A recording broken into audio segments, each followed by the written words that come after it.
Satuan Reserse Kriminal Polres Aceh Utara menangkap seorang pria berinisial IKN alias Balia, 52 tahun, karena menipu puluhan warga dengan modus mengaku sebagai anggota polisi dan juga BNN.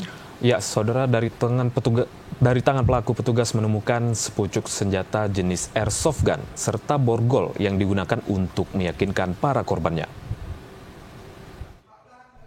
Modus yang digunakan oleh pelaku IKN alias Balia untuk menipu puluhan korbannya, yakni dengan mengaku menjadi anggota polisi atau polisi gadungan. Penipuan yang dilakukan cukup beragam, mulai dari bisnis jual beli sepeda motor, ternak, menjanjikan korban bekerja di perusahaan, hingga meluluskan korbannya dalam tes CPNS. Untuk wilayah Luxmawe dan Aceh Utara saja, pelaku berhasil menipu sekitar 24 korban dengan kerugian mencapai 426 juta rupiah.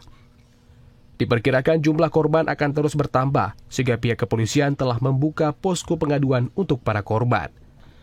Saat menangkap pelaku di kawasan Karangbaru, Kabupaten Aceh Tamiang pada Juni lalu, polisi berhasil mengamankan sepucuk senjata jenis airsoft gun serta sepasang borgol yang digunakan pelaku untuk meyakinkan korban-korbannya bahwa dirinya merupakan anggota kepolisian dari bidang intelijen. Kasat Reskrim Polres Aceh Utara AKP Bostani menyebutkan, salah seorang korban penipuan yakni teman pelaku yang dijanjikan akan diangkat menjadi PNS dengan menyerahkan sejumlah uang. Korban yang tergiur langsung menyerahkan uang tunai dan 1 unit mobil Honda Jazz yang dijual untuk menutupi kekurangan biayanya. Lakukan penangkapan itu di sebuah tempat di Tamiang yang masuk ke dalam, pada saat kita lakukan penggeledahan, kita dapatkan ada senjata airsoft gun bersama borgol.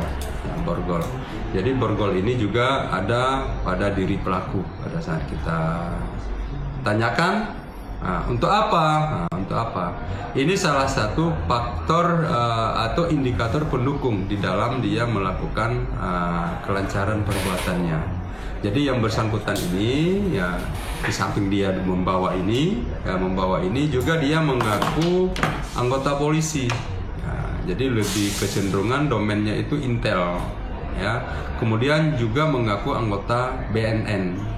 Kini pelaku beserta sejumlah barang bukti telah diamankan di Mapolres Aceh Utara guna penyidikan dan penyelidikan lebih lanjut. Pelaku dijerat dengan pasal tentang penipuan dan penggelapan, serta Undang-Undang Darurat tentang kepemilikan senjata api dengan ancaman hukuman maksimal 10 tahun penjara. Dari Aceh Utara, Fajar Siddiq, TV Aceh melaporkan.